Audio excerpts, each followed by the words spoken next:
Okay, let us begin.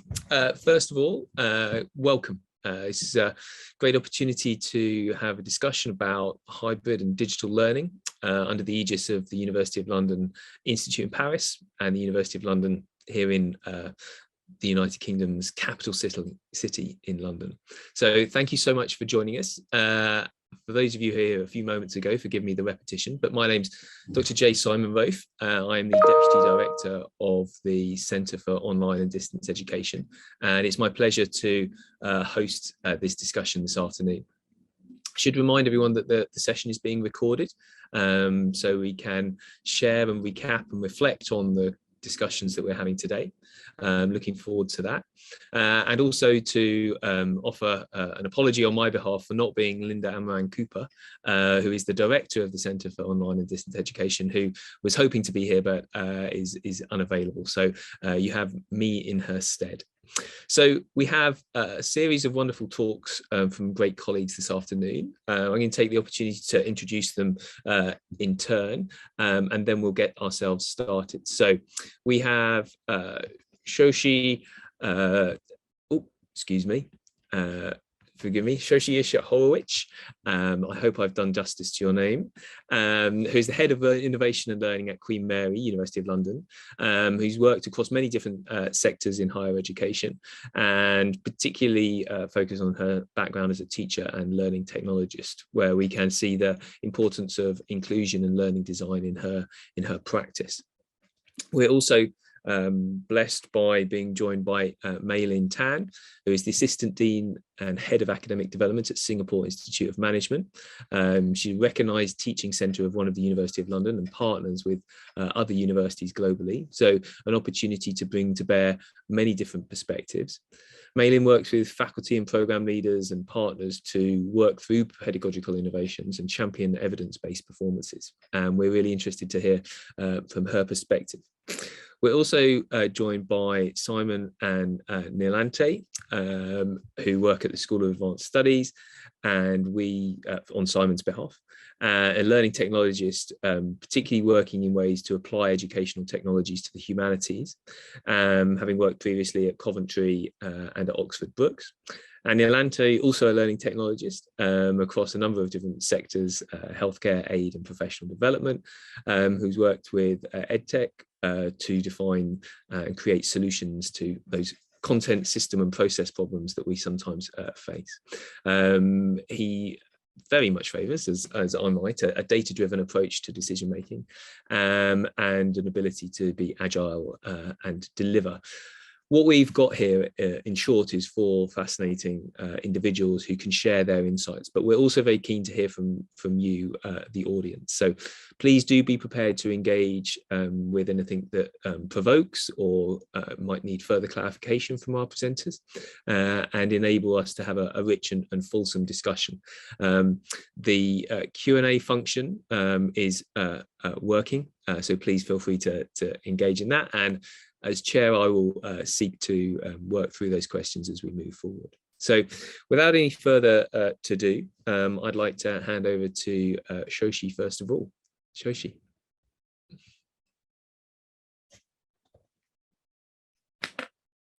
Thank you very much, Simon, and I hope you can all see the PowerPoint that I'm sharing on my screen here. What I'm going to be speaking about today is our experience at Queen Mary University of London with hybrid education. I'm going to be using the term mixed mode education quite a lot because that's the term that we use internally and it gets confusing for me otherwise. So when I say mixed mode, I mean hybrid.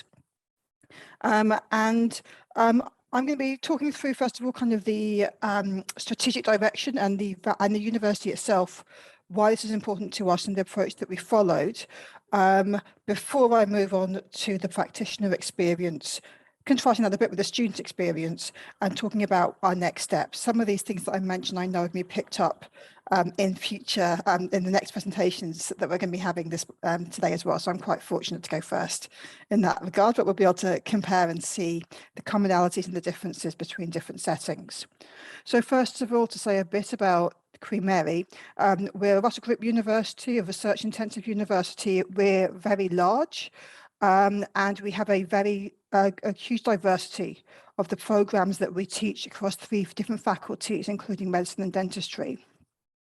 One thing we're really proud of is we're the UK's top university for social mobility, and this is reflected in the program or the kind of our portfolio of programs, as well as in our student intake and staff intake.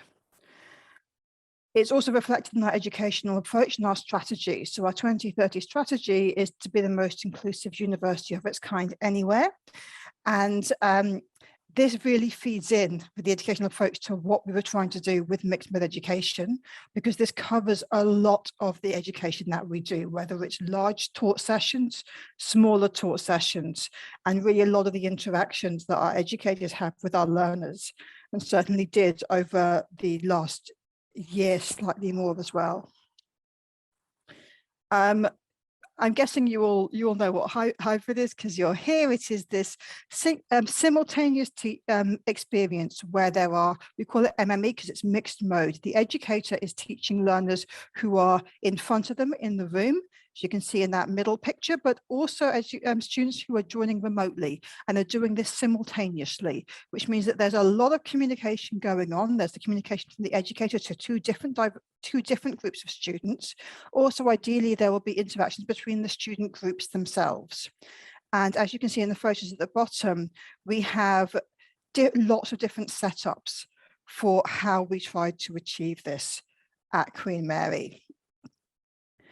We had 2 different drivers, and I think that other people will be talking about this kind of not conflicting, but maybe converging interests in needing to move to mixed mode education recently. To start off with, strategically, we had our Scaling Up Blended Learning strategic project. It's something the university had always been planning on working on as part of our 2030 strategy to increase our capabilities around blended delivery. And this has worked through 2 different work streams within one strategic project, one focused on pedagogy, which is where I mostly sit, and one focusing on infrastructure, because we obviously need to have equal input from IT services, from estates, from timetabling, and from all the different components around infrastructure in the university to make sure this was achievable. And then, of course, things were hugely escalated because we also needed to actually deliver learning in 2021 to 22, when we were determined to have as much of our education back on site as possible. Our students really suffered during the pandemic from having only, for many of them, only online education, and we felt they were really missing out on the university experience and the support that could give them. But we were aware that for many of our learners, they wouldn't be able to attend full time. There could be ongoing travel restrictions and health concerns. A lot of our students live at home in multi-generational households, and so might be shielding not just for themselves, but for family members. So we needed to accommodate this within our design for our learning. So this is where the MME project really kind of scaled up. I apologize if there's noise in the background just now. It's part of the MME experience, I guess, or the online experience. We kept in mind our values as a university in this approach. 2 things, the values in the center there, you can see the 5 values, but 2 things that I really want to focus on is the ambition that we brought to this project. We scaled up as many rooms as we could. In the first tranche, it was 120 rooms were scaled up for mixed mode education, ranging from large lecture spaces to smaller seminar spaces across all of our different discipline areas. It wasn't about just having kind of keynote spaces that would be suitable for this. The idea was that all education that we delivered in this last year could be delivered to mixed mode so that students who couldn't be there could be included.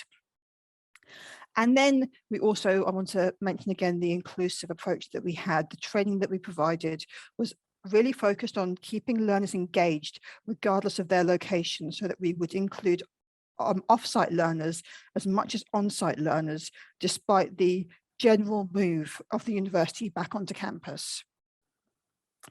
And we got feedback from our practitioners about this. These are the results of a survey that we did at the end of the first semester. And it was not 100% positive. I'll say it was a struggle for lots of the educators, and I know these themes are going to come up later on during this webinar. But key point: the technology was not consistent. But as I said, we scaled up a lot of rooms, and they all had their own existing kit when this happened. So it's not the case that if you knew how to work the technology in one room, you'll be able to work it in another room. And this put a lot of kind of anxiety and burden on educators, because it's stressful if you're timetabled in a new room, not feeling so confident you'll be able to work the technology within that room. So that was a major piece of feedback. We also had feedback about this cognitive load of managing two different groups of learners. Educators had to deal with this, the cognitive load of managing online learners only the year before, which was already a big step and a big change in their practice. And this was yet another change, and it was a challenge. It was one that we knew about. This and the next one came up a lot in the previous research that we read into with MME, and we tried to address it, but it was obviously still a concern and still an area for us to develop. And then lastly, this challenge of engaging all students came up time and time again. You can focus on the students in the classroom, or you could focus on the students online, but it was a challenge to really feel confident as an educator that you're engaging both of those modes in the mixed mode teaching. We also surveyed students, and what was really interesting for us is their feedback did not align with the educator feedback. They were overwhelmingly positive about it. The vast majority of students thought their experience was excellent or good. A majority of them thought that MME should be continued after pandemic-related restrictions are lifted. If you want to hear more about this research, then from the student point of view, please come along to our session at RIDE next Friday, when we're going to be really unpicking a bit more detail about what the students said and what they liked about mixed mode education.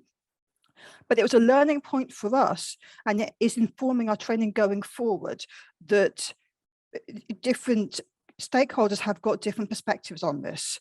In fact, the concerns the educators had about the student experience being compromised did not appear to be shared by students. Or if it was shared by students, it wasn't given the same kind of precedence and the priority in their overall impression of the mixed mode experience.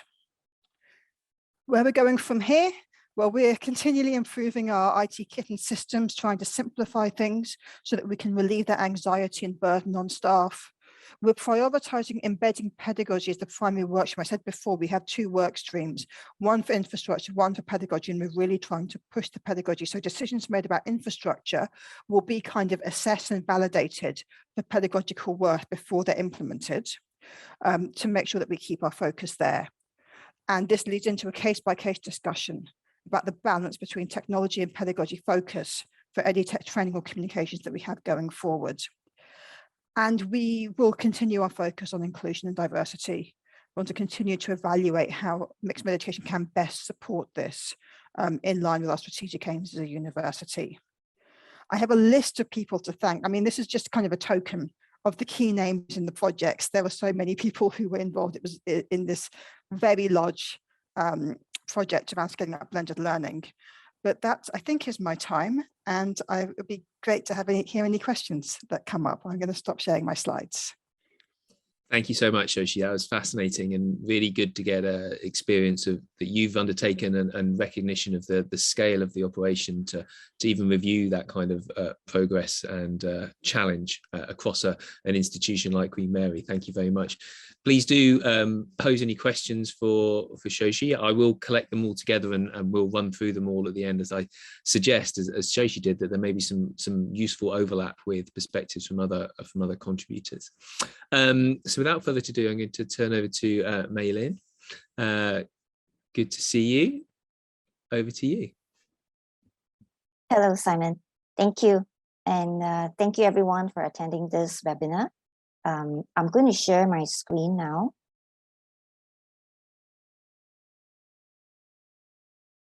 Can everyone see my screen?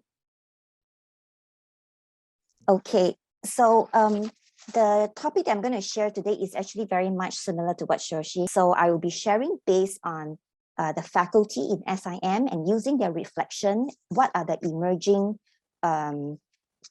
feedback as well as workaround that we have operated to bring the best out of hybrid teaching. Okay, so a little bit about Singapore Institute of Management. We are the largest private institution in Singapore, about 16,000. And we have been partnering with the University of London program for more than 30 years now. And in fact, we have the largest University of London student population in Southeast Asia. So besides University of London, we also partner with 10 other universities across the continent, the America, Europe, and Australia. Okay, so our definition of hybrid learning is actually very much similar to what Shoshi has mentioned earlier on, is concurrently teaching classroom student in person, where the instructor is actually in the classroom, while having some students tuning in online. So that's why I'm terming this as dancing on the fence, because the instructor is expected to deliver stimulating learning, to stimulate learning and intellectual thinking to both groups of the students. So there is actually a very narrow strip of fence that they have to move between the two worlds as they are switching between the space. Okay, so how I'm approaching this presentation is to look at how learning can be improved from the perspective of the experiences of the faculty.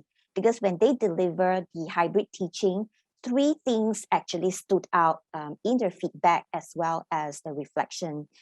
These are collected mainly from the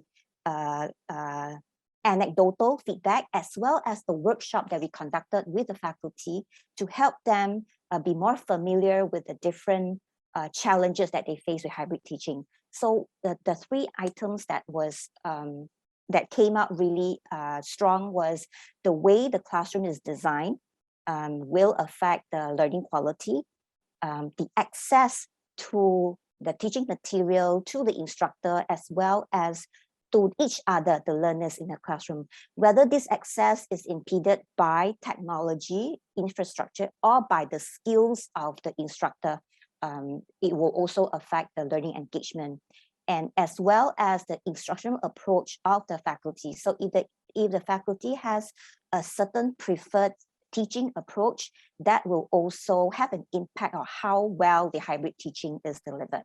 So I'll talk about the classroom design first. Some of the feedback that was given as shown here.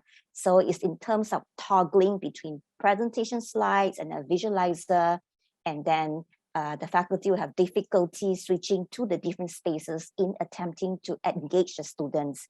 And in the middle of it, they may lose their students as well. And the other very common feedback is also they are not able to view their online students. So they can't check on their understanding. So this is the typical layout in SIM. As you can see that we are very traditional theater style classroom, and all the way until the pandemic, we have been conducting in-person teaching. So the hybrid teaching is like a makeshift solution in order to reach out to students due to the border closing, to have them tune in for the classroom, to the lesson as well. So in order to make the best of this, what happens is in the in-person perspective, as you can see here, the faculty or the instructor actually has 4 different sources of content presentation. Him or herself, the full visual for the student. They have the screen, the whiteboard, as well as a visualizer. And the students in the classroom can actually hear the instructor as well as the peers. They can actually do work together, either in pair or group activity. From the online perspective, the students' view is very much reduced to just one source of content presentation. This is an example of the Kaltura virtual classroom that we use. So our online students will mainly see just one source of content presentation. The visual of the instructor will probably be missing because there isn't a camera to stream this information. They could hear the instructor and their own online peers, but not the classroom students. They can actually chat with themselves among the online group doing pair or group activity. That is only if the instructor initiate a breakout room. So the differences in the in-person and online engagement is quite a big gap, and the lecturer will actually tend to pay more attention to the in-person students. Okay, so the workaround for this one usually is they will actually ask the students to bring along laptops, and then they'll have dedicated time to attend to both group of the students, but it is not ideal. Oftentimes we have some students online who feedback that they are not sure of what is going on.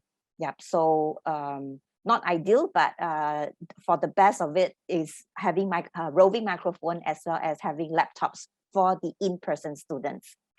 Okay, the other aspect is access to the content, the learning material, as well as the instructor. Okay, so some of the feedback that came up was, especially for computing faculty, they were not able to provide hands-on help to the students because they won't be able to move around the classroom to help them with the coding. Likewise, when they are sharing screen, they are unable to see what's going on in the online chat. Okay, so this comes back to access due to maybe the lack of familiarity of what tools are available. So the workaround for this one is, instead of using Zoom, we actually use Microsoft Teams because it actually allows the online students to give control to the instructor to help them do the step-by-step support. The other aspect is also the classroom facilitation skills, because a lot of the faculty is very familiar with in-classroom interaction. So when they switch to hybrid, these are the challenges is trying to engage both groups. So the 4 points here are recommendations that came out collectively among the faculty as they think of different ways to address the problem. Likewise, doing the chat, not able to see chat is actually an unfamiliarity with PowerPoint. So if we don't use a full screen sharing, then actually you'll be able to navigate to view the chat as well. So both in terms of infrastructure as well as the skills of the lecturers. Finally, in terms of the instructional approach, some of the feedback that we receive would be lecturers, they feel that they have to keep on talking in order to have the students engaged, because any discussion that is happening in the classroom, the online students are unable to hear it. So to avoid that, the instructor felt that they have to keep on speaking all the time. Okay, so this actually shows that the instructor may be having a preference for a direct instruction approach, yeah, to a transmission approach to teaching. Then the other group of the lecturer, they actually feel that because of hybrid, it actually constrains them in terms of doing so many things. So, but they still want to keep some kind of interactivity. So they choose a very low risk activity that will keep the students engaged in both spaces, like polling activities. So they have avoided using small group discussion and also to limit interaction between students. Okay, so for these groups of lecturers, they still feel strongly about having interactivity, but at a lower complexity because of hybrid teaching. So based on the Felder and Brand research on the spectrum of active learning, depending on the faculty approach or preferences in the teaching, they may have a different expectation of how the classroom should be like. So if they are, because hybrid teaching has all the different constraints, if they are focusing on here with the current classroom configuration and basic facilitation and technical competency, this is actually very much achievable, as the previous slide has shown. If their desired preferred teaching state is at here, then the cognitive load or the burden to do multitasking is actually not so great. But for faculty members who are very ambitious, or they have been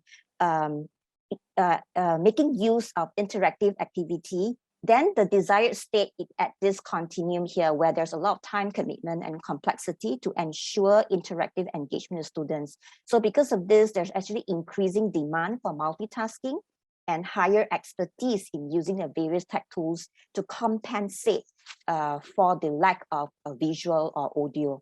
So because of this gap, it can cause unnecessary stress. But the awareness of this actually will help the faculty to adjust their teaching approach and to pick and choose which are some of the competency or tech tools that they want to focus in.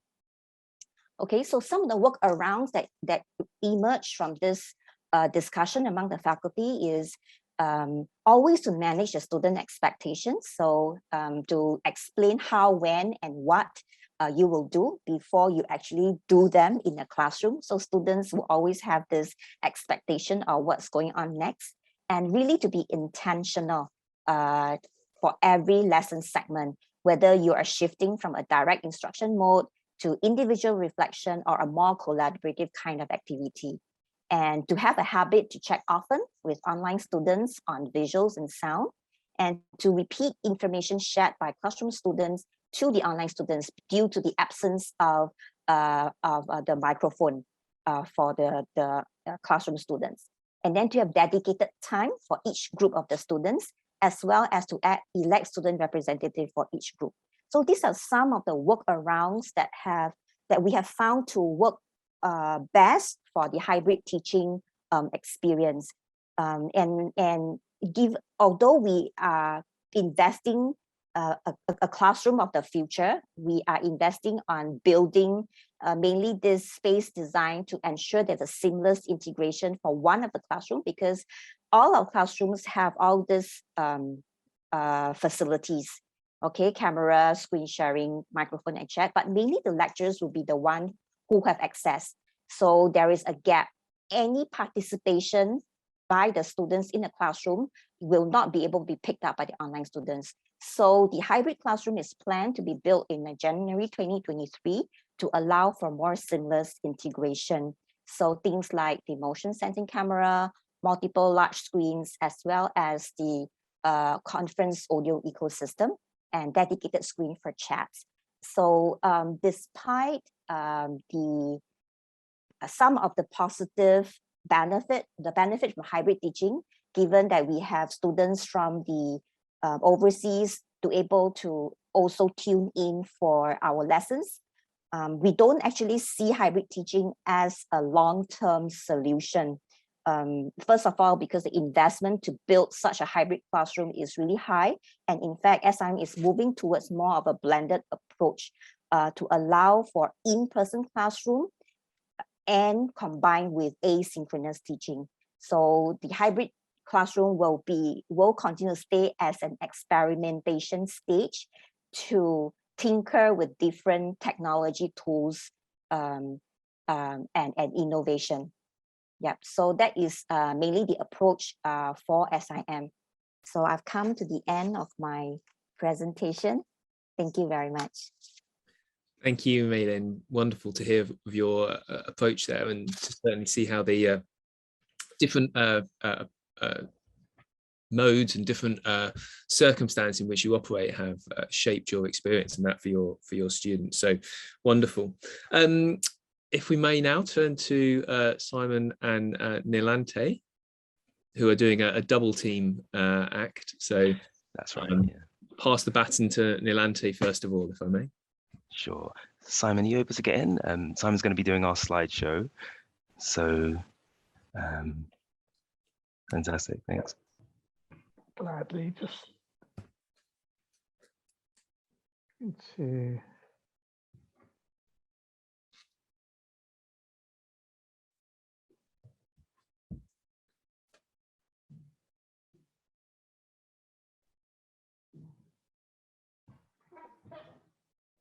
it's the screen sharing. Absolutely. Fantastic. Great. Okay, so hi, my name is Niilante, and we're going to be delivering our talk is on teaching and learning at SAS in 2030, along with my colleague Simon, obviously. The reason that we've chosen 2030 is kind of a place in the distance in the future, essentially, and we kind of wanted to, we launched an exercise to kind of talk about this. So Simon, if you could, next slide, please. Okay, so we really wanted to think about, and sorry, one more. Yeah, so we wanted to take to our staff the question of what will be the key questions concerning teaching and learning at SAS in 2030. We really came through the pandemic as it was really a response to something that was happening in, a crisis. It was people had to respond. We have a little bit of time now, and want to kind of think about how do we go about making sure that we do this in a way that is thought out and we're getting across what we what staff need. There wasn't much chance for staff consultation when people were rapidly trying to turn everything online. So we wanted to launch an exercise to do that. Simon, next slide, please. So before we talk about exactly what we did, actually, I'm getting a little bit of echo, Simon. Would you be able to unmute if that's possible? Yes, We're in the same room. That's one of the things. Okay. All right. So essentially, before I talk about what we actually did, it'd be really useful to talk about SAS as an institution. So the School of Advanced Study is very unique in many ways. It's postgraduate only. So that means that MA, MRes, PhD are the types of students that we have. It's composed of 8 institutes. So in so many ways, it's like almost like separate bodies working together in some places, but separately in some places as well.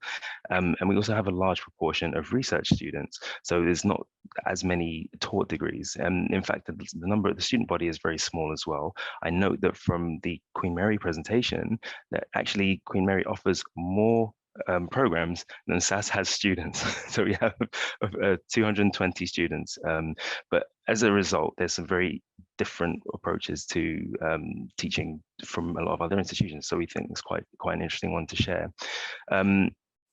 So yeah, the context of the exercise, to take this question to our staff and to kind of say, well, you know, how will we do this? We thought it'd be a really nice basically like that opportunity to discuss a longer term perspective, but we wanted to do it in a way that was a little bit, rather than just questionnaires and things like that that we normally do. We don't normally get as good of a response or as deep of a response as we'd sometimes like. We decided to go about it in a requirements generation fashion. So this idea, we actually got everybody together on a, or the people who could attend together on it was Padlet that we used. And we basically encouraged them to submit all of the questions and thoughts that they had, and really wanted to go with a yes and sort of mentality. So there's no bad ideas here. We're going to look through all of them, talk through everything, and try and figure out, okay, which ones do we take forward, and where can we try and figure out which questions we're going to be talking about. And actually, the outputs of this particular exercise really did center around the hybrid learning experience. And in fact, what we wanted to do was start off by starting to figure out what are the key questions that we think we're going to be facing us in 2030, and then to actually think about, okay, well, how do we then, what would some of the solutions be, and then how do we take it forward to start developing some of these solutions into next tangible steps. So we wanted to come out with some outputs of the steps. In fact, the conversation was so rich that we didn't even get past that first stage. We really were still getting into the depths of what do we mean by some of the things that we're going to discuss actually. And essentially what we did at the end of it was to using it's sometimes called dot voting, but basically the idea, people just by likes, how many of the questions had been liked. That's the way that we chose which ones to take forward. The ones that were kind of people thought, okay, that's a good one to take forward, we encouraged them to give it a like on our Padlet. And so the 3 questions that we've come up with are going to be presented. The first one is, how do we cater to students who want both face-to-face, hybrid, so distance learning, and both? Sorry, I think we've got a bit of a typo there, sorry. But essentially, we wanted to figure out, how do we cater to students who want the 3 formats of learning? And essentially, this really comes to the core question of hybrid, because the person who posed this question is actually has a long experience using distance learning to deliver her course material, but also delivers it face-to-face. And during the pandemic has actually realized that taking some of the people who would normally get face-to-face into distance learning has realized, and it's shared this with us as a thought that hadn't really occurred to me, in that it's actually 3 different approaches in one. So the question here is not so much, or not the question, the point here would be that an approach to hybrid isn't necessarily just one thing. It's actually trying to deliver 3 different user experiences at the same time, with the capacity in some cases for people to move between those different user experiences. And it's actually really important from this is going back to my edtech background, is actually when you're thinking of your user experience, you want to visualize your user, in this case the learner. You want to think, what are their needs, what are their concerns, what are the things that they're encountering. And actually, for the three different groups, the people who are experiencing distance learning only, face-to-face only, or hybrid, actually they're getting three separate, they'll have, in many cases, those things will be different for each of them. And that's actually something that in trying to tackle that as someone trying to deliver the learning, you're actually having to juggle quite a lot. So it really does mean that you're almost having to design each part with three different strands in mind. And actually that takes quite a lot of effort. So that's something that we that really came out from that discussion that was really interesting. Over to Simon for questions 2 and 3. Okay, thank you, Niilante. Yeah, so excuse me. So the next set of questions we grouped around this question, and they were grouped around the topic of students. What we tended to do was we gathered in all of the questions, and we noticed quite quickly that certain patterns were emerging. So one of the questions, the one which Niilante addressed, was about delivery. The next pattern emerged around the students themselves. And the question coming up is one which had not only a lot of likes, but it generated an awful lot of discussion. And the question was, how do we bridge the gap between the undergraduate and postgraduate student experience, especially with regard to learning technology? Now, staff at SAS,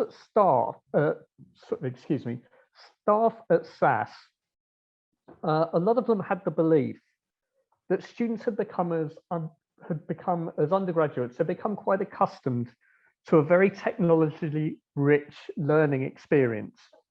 And this experience would involve, among other things, a very sophisticated use of learning management systems, reaching out to students through social media, polling tools, lots of interaction. And there's a real concern among the staff who are present at this meeting that provision at a postgraduate level had not actually kept pace with this experience. And indeed, some of the people present actually said that some of their students said they felt a bit as though they'd step back in time. And our academics made it very clear that they were concerned about this gap. They wanted to bridge it, but not only that, they also wanted to innovate further and take students' experience with learning technology to a higher level. And actually, this concept of bridging the gap resonated very strongly with everyone who was present. And it sort of shows the importance of viewing the student's journey holistically. And that's kind of chimes very much with what Niilante has said earlier. And some of the other gaps we discussed, which needed to be bridged, or at the very least to be understood, included the gap between students' use of technology in their personal and academic lives, the gap in experience between taught students at SAS and research students, and also the gap in experience between distance and on-campus students. And a final gap, and this is an important one, is the gap in use of educational technology in student studies and in their future professional careers. Especially as quite a few students at SAS do not actually go on to pursue careers in academe. Indeed, even for the students who did stay on in academe, technology will be going on to play an important part in their careers. For example, with data analysis in their research, or for their use of educational technology, but from this point of view, from the point of view of being a teacher, not a student. Okay, so the final cluster of questions we grouped around the topic of staff, and there are quite a lot of them. And the question we chose, there were quite lots of responses, all of which received the same number of likes.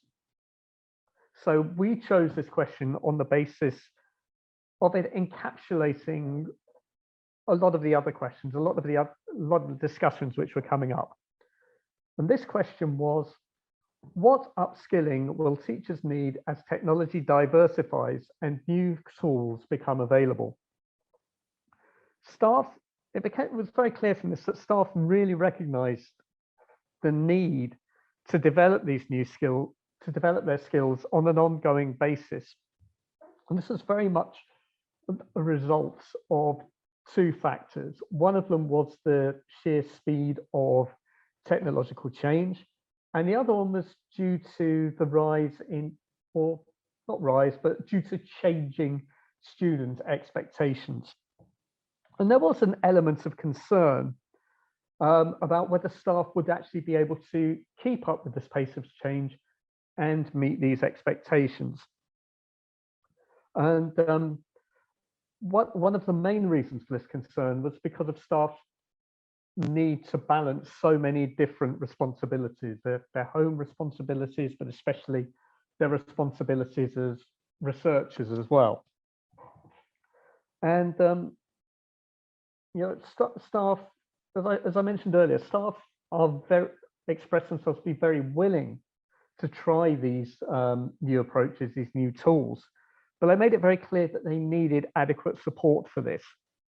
And the area in which they felt they needed the most support was being given space, and that being given space and time to enable themselves to upskill and innovate. And I think this kind of really fits in quite a lot with what has actually been said about the hybrid experience already. You know, certainly from what Shoshi and Mei-Lin have been saying, that if you do go over with a hybrid model, it is certainly something which involves a lot of time investment, not only in terms of preparation, but also for delivery, but perhaps even most importantly, in terms of time to reflect and evaluate. Okay, over to you, Niilante. Okay, thanks. So would you mind one more slide? Thanks. Yeah, sure. Cheers. So just in summary, the really what we wanted to do was to kind of to summarize, the center of discussions were around the people, i.e. the need of the students and how staff could be equipped to support them. So the angle of the three approaches actually does really tie into that fact that this is staff members thinking, right, I need to take people's needs into consideration to try and make sure that everybody is catered for. But then also we really wanted to kind of emphasize that they definitely were, the needs of the students were at the forefront, but then we also were looking at the needs of the staff as well in terms of how could we support them to step into this in future. So that's basically what we've got to cover. And we'd really love actually to open this up to everybody to kind of find out, does this chime with your own experience? Has